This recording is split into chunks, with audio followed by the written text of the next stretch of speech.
আসি পরের খবরে।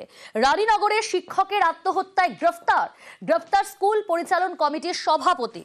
আত্মহত্যায় প্ররোচনার অভিযোগেই গ্রেফতার। গতকাল মানসিক চাপে আত্মঘাতী শিক্ষক, আর সেই আত্মহত্যার ঘটনায় এবার গ্রেফতার করা হলো স্কুল পরিচালন কমিটির সভাপতিকে। প্রণব রয়েছে, আরো বিস্তারিত জানার চেষ্টা করব। তবে তার আগে আরো একবার আপনাদের জানাই, মুর্শিদাবাদের রানীনগরের ঘটনা, সেখানে শিক্ষকের আত্মহত্যা, সেই আত্মহত্যার ঘটনায় গ্রেফতার করা হলো স্কুল পরিচালন কমিটির সভাপতি। আত্মহত্যায় প্ররোচনার অভিযোগে গ্রেফতার।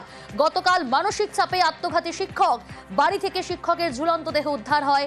শিক্ষকের থেকে লক্ষ লক্ষ টাকা চাওয়ার অভিযোগ ওঠে স্কুলের ম্যানেজিং কমিটির বিরুদ্ধে। না দিলে চোর অপবাদে ফাঁসানোর হুমকি পর্যন্ত দেওয়া হয় ওই শিক্ষককে। এবার গ্রেফতার স্কুল পরিচালন কমিটির সভাপতি আইনাল হক।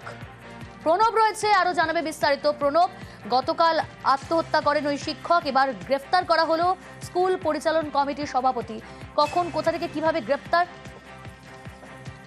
দেখো, ওই স্কুলের যিনি পরিচালন কমিটির সভাপতি রয়েছেন আইনুল হক, তার বিরুদ্ধে একাধিকভাবে অভিযোগ, এবং এই শিক্ষককে বারে বারে তোমার চোর নামে অভিহিত করা এবং একাধিকভাবে টাকা দেওয়ার জন্য কিন্তু চাপ দেওয়া হচ্ছিল বলে অভিযোগ। তারপরে তিনি মানসিকভাবে ভেঙে পড়েন এবং আত্মহত্যা করেন, এবং তাই নিয়ে কিন্তু তার স্ত্রী রানীনগর থানাতে অভিযোগ দায়ের করে।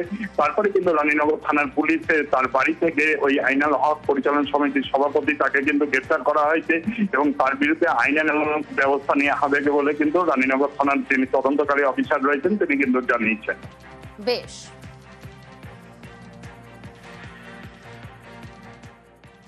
আমরা তো বিশ্বাস করি যে স্যার একদম পুরো নির্দোষ, আমরা এটুকু বিশ্বাস করি। তো আমরা নাই, দেখুন এত জনস্রোত, সকলেই বিশ্বাস করে যে স্যার খুব ভালো মানুষ এবং স্যার সততার সঙ্গে কাজ করেন, আর সততার সঙ্গে চলেন বলেই স্যারের হয়তো কেউ ষড়যন্ত্র করেছে এগুলো।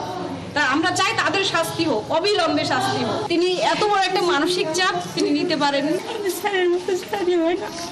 আমরা স্যারের সঙ্গে সারাদিন একবার সঙ্গে থেকেছি, তবু স্যার আমাদের সঙ্গে কোনদিন জোরে কথা বলেনি। যেগুলো করা হয়েছে স্যারের বিরুদ্ধে করা হয়েছে, আমরা চাই তারা যেন অবশ্যই শাস্তি পায়।